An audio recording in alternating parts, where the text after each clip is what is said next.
If I told you that a single tree could give you nearly 450 pounds of food every single year without fertilizer, without irrigation, and without anyone touching it for decades, you might think I was exaggerating. But I'm not. I'm talking about a food so powerful that entire governments once weaponized it.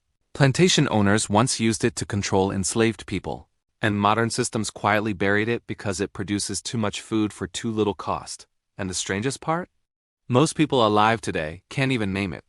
This is the real story behind breadfruit, the so-called slave food they turned into a tool of power, and why it's one of the smartest crops you can grow today if you want real independence.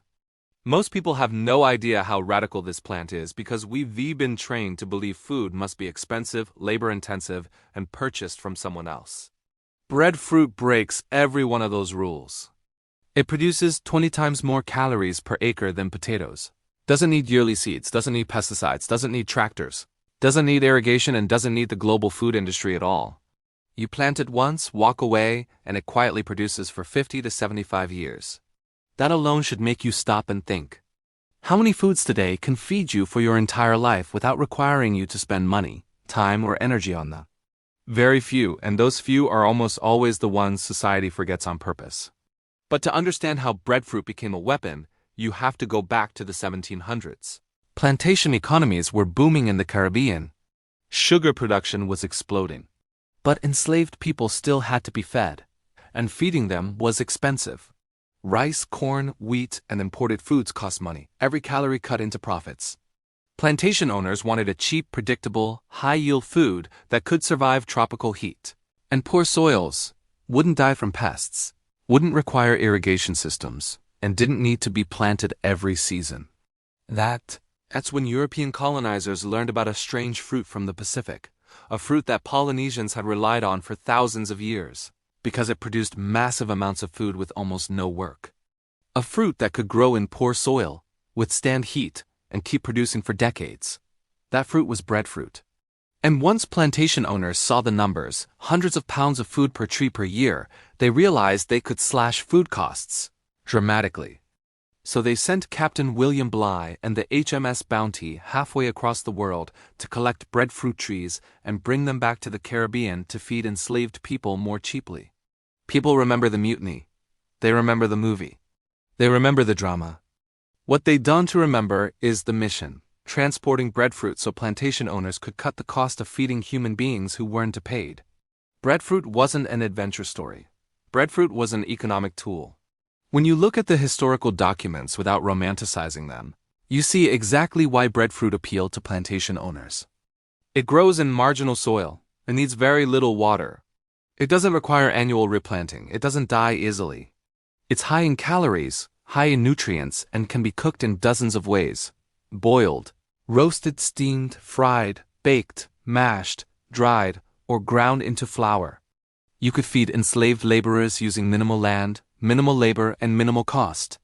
It was the perfect solution for a system built on exploitation. Food wasn't just food. It was control. The fewer options enslaved people had, the more dependent they became on whatever the plantation provided. Breadfruit allowed plantation owners to centralize food and centralize power. But that's the dark beginning of the story, not the end. Because once breadfruit became tied to slavery, its reputation changed dramatically. Foods carry memory. And in the Caribbean, breadfruit was linked to hardship, oppression, and survival under brutality. Even after slavery ended, the stigma remained. Breadfruit became a symbol of poverty, a reminder of a painful past. Meanwhile, Western imports like wheat, white flour, rice, canned foods, and processed sugars were marketed as civilized, modern, and superior. Colonizers pushed their foods as desirable and positioned indigenous foods as primitive. And this wasn't accidental. It was psychological. When you convince people that their own resilient, self-sustaining foods are inferior, you make them dependent on imports forever. People forgot the power of breadfruit because they were told to forget it. The irony is that breadfruit is one of the most nutritionally impressive foods nature ever produced. It provides a perfect combination of complex carbohydrates, complete amino acids, vitamin C, potassium, magnesium, fiber, and antioxidants, with almost no fat. It fuels you steadily without the sugar spikes and crashes that rice, wheat, or potatoes can cause. It's naturally gluten-free. It's incredibly filling. And if you prepare it correctly, it can replace bread, pasta, tortillas, rice, potatoes, and even flour. In survival situations, it becomes a lifeline. Breadfruit flour, when properly dried, can last for years. People spend thousands stocking emergency food, and one tree quietly produces a renewable survival pantry every season without costing you anything. But the biggest reason breadfruit is dangerous to modern systems is simple. It makes people independent. When you can grow 400 pounds of food per year with no work, you don't need supermarkets as much. You don't need supply chains. You don't need fertilizers or pest control companies. You don't need industrial agriculture. You don't need genetically modified seeds. You don't need irrigation infrastructure. You don't need the revolving costs that multinational corporations depend on. In an age where food prices rise faster than income, a crop that costs nothing and feeds you for decades is a threat. Think about the foods that dominate the modern diet: corn, soy, wheat, and rice. Every one of them depends on annual planting, fertilizers, pesticides, patented seeds, machinery, irrigation, or synthetic inputs. They create recurring profit. Breadfruit creates independence. That's why nobody promotes it. That's why it's barely mentioned in schools. That's why the average person has never tasted it. It's not profitable, it's efficient. And efficiency is the enemy of industry. When you actually plant a breadfruit tree, the simplicity of it almost feels wrong, like something this easy shouldn't work this well. You plant it once. You water it while it establishes, and then you step back and let time do the rest. A year goes by, two, and then one day, the tree starts producing. First a little, then a lot. Then consistently, year after year after year. You don't replant. You don't fertilize. You don't till the soil. You don't fight pests. You don't rotate crops. You just harvest. Imagine having 450 pounds of potatoes every year without tilling soil, without planting, without spraying, without digging, without doing anything. That's breadfruit. People assume high-yield food requires high effort because that's what the modern world conditions us to believe. Breadfruit exposes the lie. Perennial crops. Crops you plant once that keep producing, have been feeding civilizations for thousands of years because they restable, long-lasting and resilient. But modern agriculture shifted away from perennials on purpose because perennials don't make as much money for the system. Breadfruit is one of the few perennials still capable of feeding a family by itself. And here is something most people don't know. Breadfruit isn't just a starchy food. It's a survival toolkit. When it's green, it's used like potatoes or rice. When it ripens, it becomes sweeter and can be used like plantains or dessert foods. The seeds are edible and nutritious. The wood is rot-resistant and useful for construction. The leaves feed animals. The tree itself improves soil quality and creates shade and microclimates for other plants. It's an ecosystem builder, not just a food. But the real magic of breadfruit shows itself when you store it. Green breadfruit can be dried and turned into flour that lasts indefinitely if sealed properly. With basic sun-drying or oven drying, you can create a food source that carries you through droughts, storms, and supply chain failures. And unlike wheat flour or corn flour, breadfruit flour is naturally nutritious, not stripped and bleached. You can cook it by itself or mix it with water to form a simple dough, a staple used for generations in the Pacific during voyages, famines, and long dry seasons. So why doesn't the world grow breadfruit everywhere? That's the tricky question, and the answer has nothing to do with farming. It has everything to do with perception. Breadfruit is associated with poor families, rural villages, and historical trauma in former colonies. In many cultures, it's considered basic, low-class, or old-fashioned. Meanwhile, the foods that replaced it, white flour, white sugar, processed snacks, imported grains, were marketed as modern and superior. Breadfruit, once a symbol of resilience, became a symbol of poverty, even though the nutritional and economic value was always far higher. And when a food is viewed as low status, people avoid it, even if it's the logical and beneficial choice. This is something I've seen firsthand. I've watched families let breadfruit rot under the tree because it was considered old food. I've watched communities buy expensive imported foods while ignoring the free abundance growing behind their homes. I've watched people struggle financially while walking past trees that could feed them for months.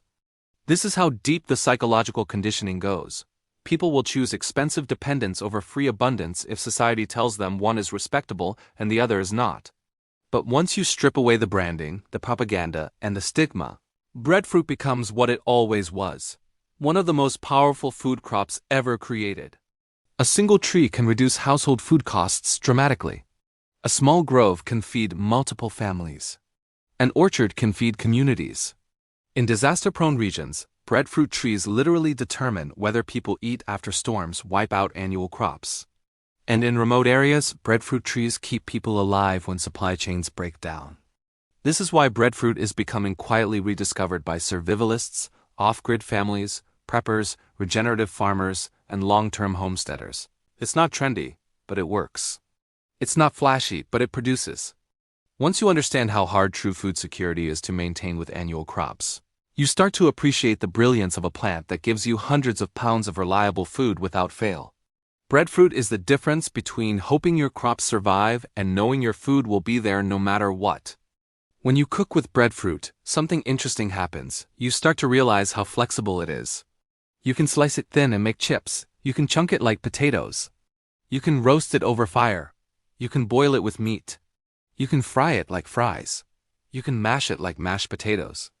You can bake it like bread. You can shape it into tortillas. You can grind it into flour. It absorbs seasoning beautifully. It pairs with almost anything. In a survival situation, flexibility matters. A crop that you can cook 30 different ways keeps you sane, healthy, and nourished. But the biggest lesson from breadfruit isn't about cooking or gardening. It is about freedom. The foods the global system celebrates are the foods that make people dependent. The foods it ignores are the foods that make people independent. Breadfruit produced too much, too consistently, too cheaply. It made enslaved people too resilient. It offered poor families too much autonomy. It made colonizers nervous. And eventually, it made the food industry irrelevant. So it was buried, not because it failed, but because it succeeded too well. Today, as food prices rise, as supply chains weaken, as climate events increase, and as people search for affordable, resilient ways to feed their families, breadfruit is becoming relevant again. The smart people, the ones paying attention, are planting it now because they know something is changing. The world is shifting. Dependence is becoming expensive. Independence is becoming priceless. And breadfruit is one of the few foods that gives you real independence at no cost. So here's my final truth. Breadfruit isn't just a forgotten food. It's a reminder of how powerful self-sustaining crops really are. It's a reminder of how systems can weaponize abundance and later hide it. It is a reminder that sometimes the most valuable things in life are the things no one talks about.